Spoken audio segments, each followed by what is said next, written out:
Setelah krisis teratasi, pemilik King Hui mengirim seseorang untuk menemukan Tian Chai di bawah untuk memperbaiki ruang di dalam gua, dan semuanya menjadi sunyi seperti ini. Di luar halaman rumah King Hui, Lin Yun berdiri di pintu dan menatap Lin Tu. Kurasa aku memenuhi syarat untuk bertarung denganmu. Lin Tu terkekeh ringan, tanpa komitmen. Lin Yun sangat bingung saat itu, mengabaikan sedikit detail. Artinya, setelah dia melepaskan, dia telah menghabiskan semua kabut hitam. Dan Qin Yichen masih memiliki energi untuk melakukan 2 latihan berturut-turut, dan dia juga bisa memotong ruang. Kedua belah pihak menilai, ini adalah celah antara utusan keluarga dan ksatria. Kesenjangan besar ini tidak dapat diisi oleh bakat. Apalagi dengan perubahan identitas dan jumlah sumber daya, kesenjangan ini hanya akan meningkat. Lin Tu menggelengkan kepalanya. Apa yang kamu sadari kali ini? Meskipun si hanya seorang ksatria semu, menurut pengamatanku, kekuatannya hampir tidak cukup untuk menjadi seorang ksatria. Tentu saja, aku hanya ingin tahu, tidak masalah jika kamu mengatakannya atau tidak. Lin Yun menggelengkan kepalanya.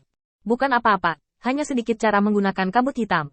Melihat Lin Yun menolak untuk berbicara, Lin Tu tidak memaksa, dan melihat ke dalam ruangan.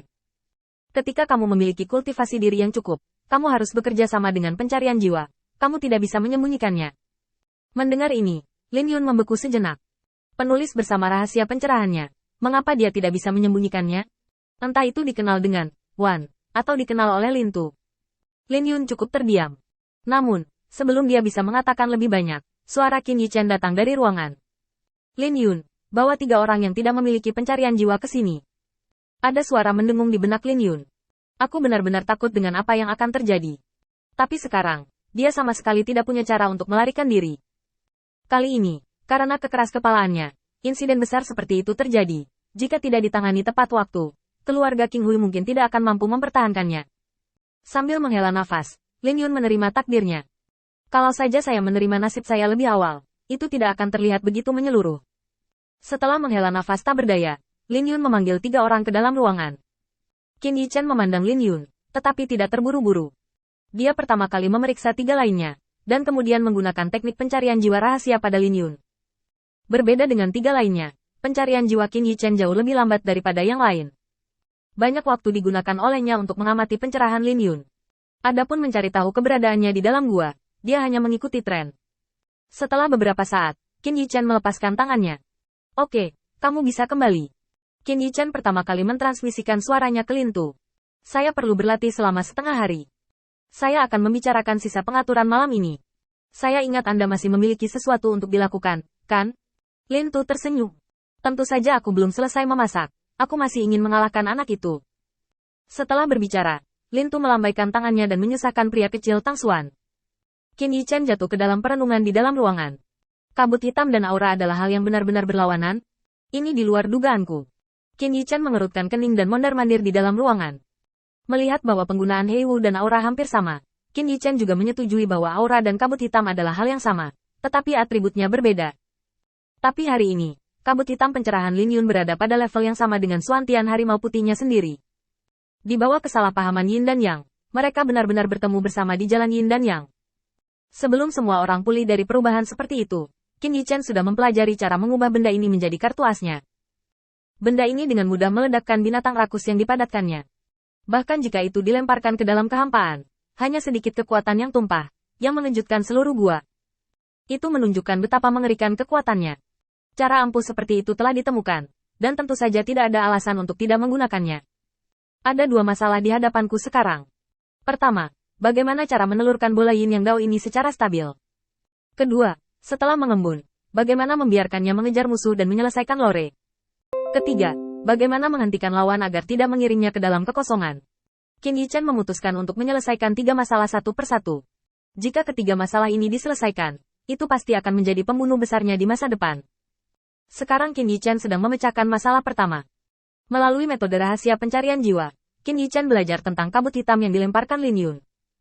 Tetapi jika Anda ingin memadatkan kabut hitam, Anda harus menggunakan identitas tuan kecil untuk mengeksplorasi esensi kabut hitam. Secara khusus, cara mengembunkan kabut hitam harus dikuasai. Memikirkan hal ini, Qin Yichen ragu-ragu sejenak dan menemukan pemilik King Hui. Apakah ada yang salah dengan pria besar yang mencariku? Setelah kejadian sebelumnya, pemilik King Hui tidak lagi berani meremehkan penyamaran Qin Yichen. Pria kejam ini dapat menembus ruang. Jika dia tidak hati-hati, dia bisa mati. Dia jelas sedikit lebih hormat ketika dia berbicara. Qin Yichen tersenyum. Aku ingin pergi ke toko buku, karena lawannya adalah Athena, Dewi Kebijaksanaan. Aku perlu memeriksanya dengan cermat untuk memastikan semuanya aman. Pemilik keluarga Qing Hui sudah lama ingin menghapus kecurigaan keluarga Qing Hui. Dan sekarang permintaan Qin Yichen, dia responsif. Aku akan pergi denganmu. Kamu bisa bertanya jika kamu memiliki pertanyaan. Qin Yichen mengangguk. Itu akan merepotkan. Pemilik Qing Hui dengan cepat melambaikan tangannya. Hanya itu yang harus aku lakukan. Setelah dia selesai berbicara, dia membawa Qin Yichen ke pavilion koleksi buku rumah Qing Hui dan mencari di dalam. Qin Yichen berpura-pura memeriksa semua file keluarga Qing Hui, sama seperti keluarga Zongtian. Tidak ada catatan tentang kondensasi kabut hitam. Memikirkannya juga, hal-hal yang berkaitan dengan rahasia keluarga tidak akan pernah ditempatkan di pavilion koleksi sutra untuk dibaca siapapun. Terutama dalam kasus keluarga di dalam gua, metode mereka menggunakan kabut hitam berbeda. Ini mungkin rahasia keluarga. Cukup berpura-pura, Qin Yichen memandang pemilik Qing Hui. Ada catatan lain? Saya melihat beberapa file dan catatan yang hilang. Pemilik Qing Hui mengangguk cepat. Dia tidak sabar untuk membiarkan Qin Yichen menyelesaikan inspeksi sekarang, dan kemudian dibenarkan untuk meminta bantuan sekte pembunuh dewa. Bagaimanapun, Dongtian rusak, dan peristiwa besar seperti itu bukanlah sesuatu yang bisa ditangani keluarganya.